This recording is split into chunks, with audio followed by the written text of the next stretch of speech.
Enganar o Diabo, de Napoleon Hill, é um livro que eu comprei há 2 anos atrás e li apenas um capítulo e depois fechei o livro com a expectativa de lê-lo numa próxima e breve ocasião. Passou-se 2 anos e não voltei mais a ler o livro. Até que, esta semana, em conversa com uma amiga que disse-me que estava a ler o mesmo livro, recordei-me que eu tinha afinal aquele livro ainda na prateleira. Abriu e a surpresa que encontrei é que o livro estava inacabado, por assim dizer. Continuei a ler o livro esta semana e achei uma coisa muito interessante que Napoleon Hill fala nesse livro. Ele diz que a ferramenta que o diabo usa para impedir com que as pessoas tenham uma vida plena e materializem o seu propósito de vida, que é, assim, o objetivo pelo qual Deus criou as pessoas, o que leva as pessoas à miséria, à depressão, ao arrependimento e, por fim, à morte, é precisamente o medo. Então, por assim dizer, Napoleon Hill sugere que a arma que o diabo, o inimigo, usa para travar as pessoas a terem uma vida plena é instalar na cabeça das pessoas o medo. Medo de quê? Ele elencou 9 medos. Vou, por hipótese, dar 3 desses 9 medos. Ele falou, por exemplo, do medo de morrer, do medo da crítica e falou também do medo de errar. Eu gostava que dessemos alguma atenção ao medo da crítica e vou fazer uma aplicação do medo da crítica, sob o ponto de vista de Napoleon Hill, sobre como é que isso impacta, por exemplo, numa certa atividade, como seja, por exemplo, escrever um livro. E é daqui que resulta este tema. Eu quero, se concordarem, transmitir-vos a mecânica sobre a escrita e a publicação de um livro. Ou então, se preferirem, a programação neurolinguística da escrita e publicação de um livro. PNL da escrita e publicação de um livro. Aceitam? Então, vamos a isso. De uma forma esquemática e geral, nós estamos ou podemos enquadrar estes pressupostos sobre a mecânica de escrita e publicação do livro através de um esquema.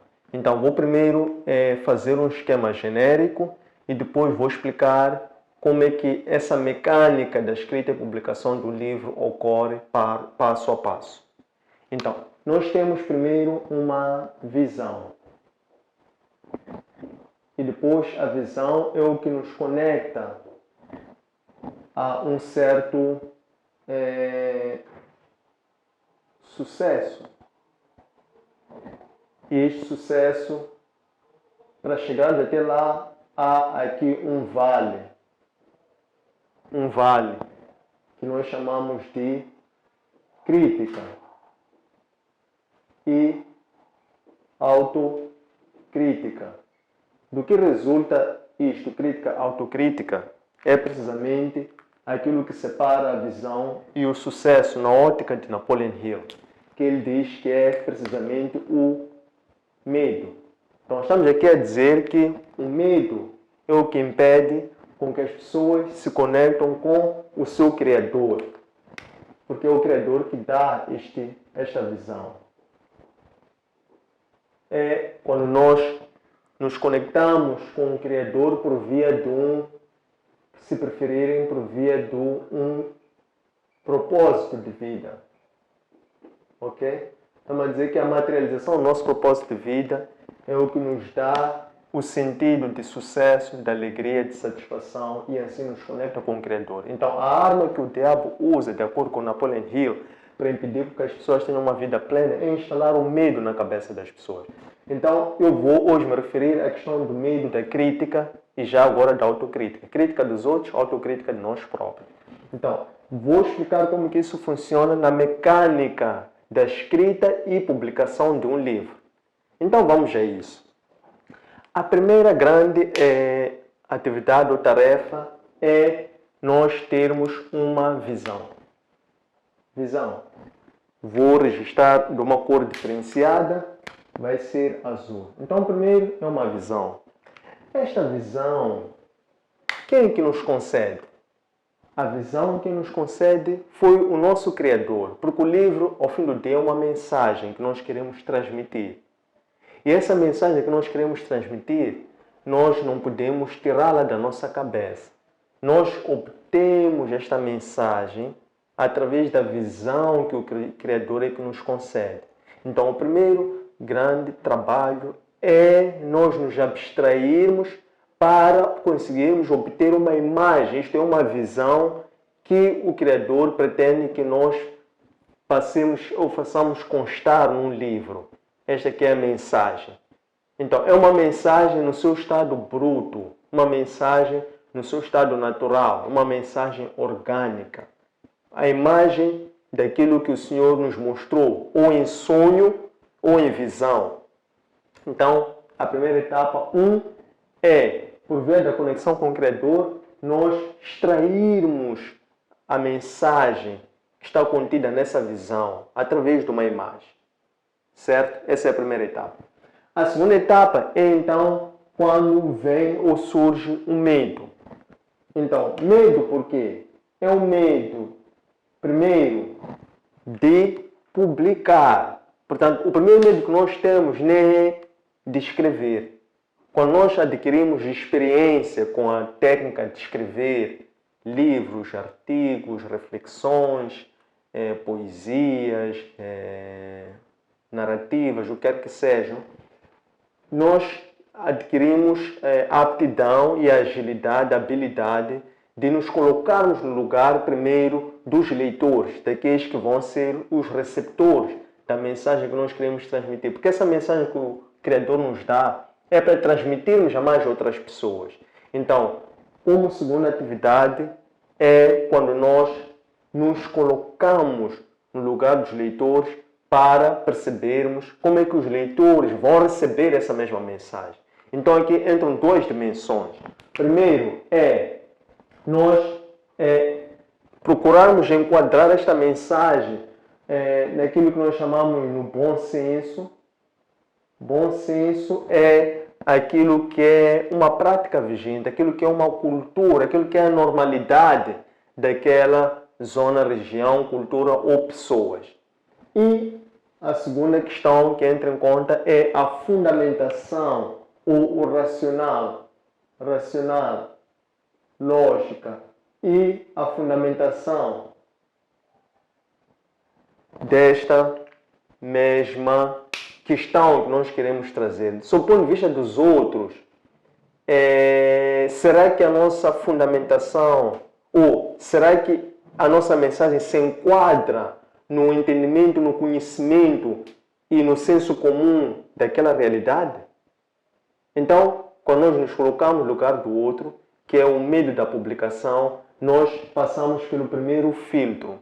Quando nós vemos que a mensagem que nós pretendemos transmitir vai de encontro com o bom senso vigente, a cultura, os hábitos daquela zona, daquelas pessoas, e também se enquadra ou vai de encontro com a lógica ou racional, o fundamento que nós temos e o fundamento que as pessoas têm vão de encontro, não fere com a mensagem que nós trazemos. Então passamos para a terceira fase ou a terceira etapa, que é a questão da autocrítica. E aqui nesta etapa nós começamos então a fazer um diálogo com nós próprios. Como é que isso acontece?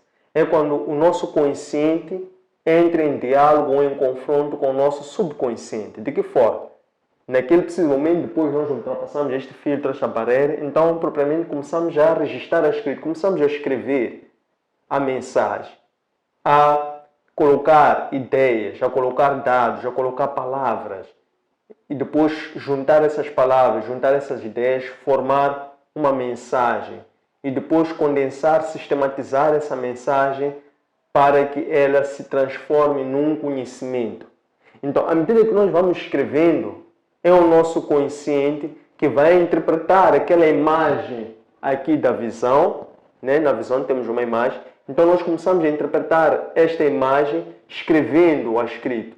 E no momento em que o nosso consciente começa a registrar a escrito esta imagem que nós tivemos, Aí entra um confronto, um diálogo, uma negociação, uma discussão, se assim preferirmos, entre o nosso consciente e o nosso subconsciente.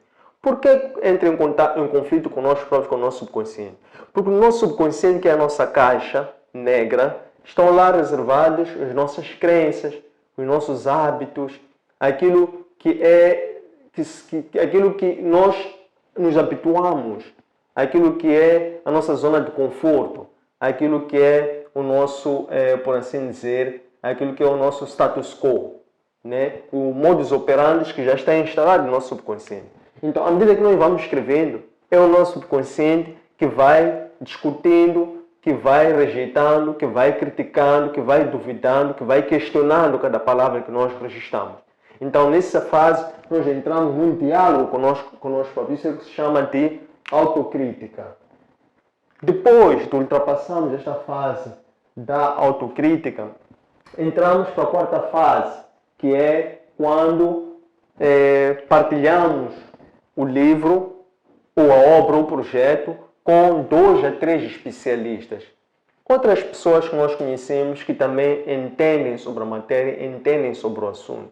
Para que as pessoas também possam igualmente ler, refletir, meditar sobre o projeto de livro e poderem emitir as suas opiniões, não é? Isso sem chamar aqui ainda a questão da revisão linguística. Estamos a falar ainda a nível do assunto específico que nós pretendemos transmitir. Estamos a falar de especialistas que entendem sobre aquele assunto.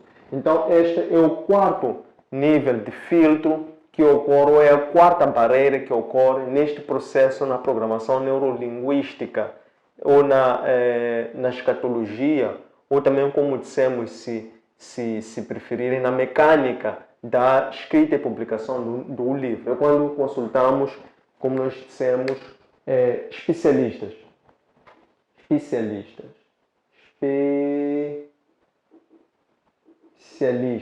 Vamos falar de 2, 3 especialistas. Depois de fazermos isso, então passamos para o quinto filtro, que é quando partilhamos o livro, este projeto de livro, agora com o prefaciador.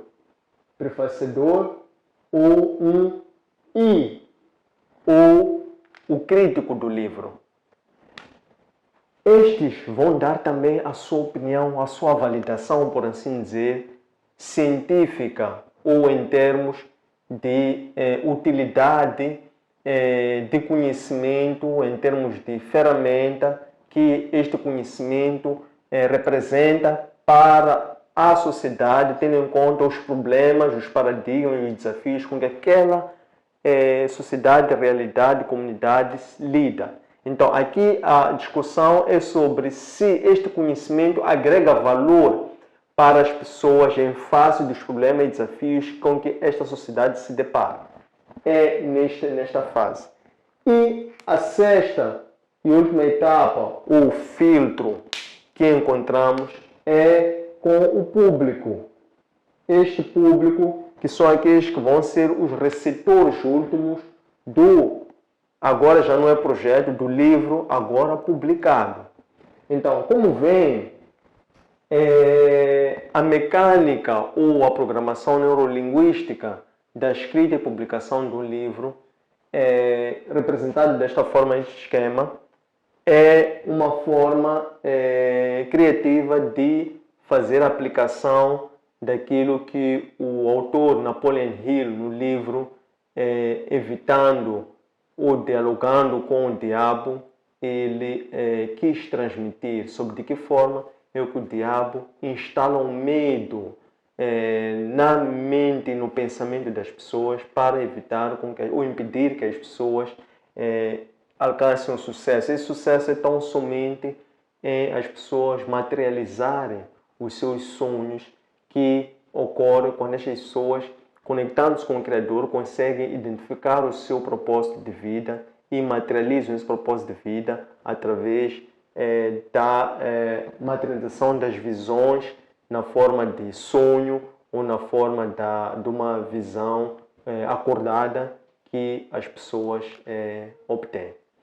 Espero que gostem, deixem ficar os vossos comentários, as vossas críticas, sugestões, para podermos desenvolver esta conversa. E não deixem de dizer se gostaram desta matéria e, naturalmente, também deixem ficar o vosso like, o vosso gosto e sigam as nossas páginas Facebook, Instagram, o nosso canal YouTube para alimentarmos esta corrente de partilha e validação do conhecimento, edificando-nos um ao outro. Fiquem ligados, um abraço de luz e até breve.